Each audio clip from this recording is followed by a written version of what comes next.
So you've just received your new Moodbeam One. Let's take you through how to get started. First, open the box. You'll find a tab which you can use to pull out the contents of the box. Here's the start guide, which I recommend you read through first. Open the inner box to reveal the 2 wristbands, which come in sizes small and regular. Inside the small wristband, you'll find the module, which you'll need to remove and charge before you use the device. You may charge it using any USB-A port or plug.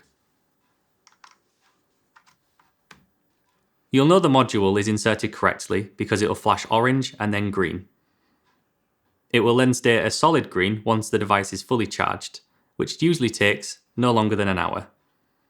The battery life lasts around 5 days. Once charged, ensure the buttons are pointing the right way up and the thin end goes towards the USB. You are now ready to pair your Moodbeam One to the app.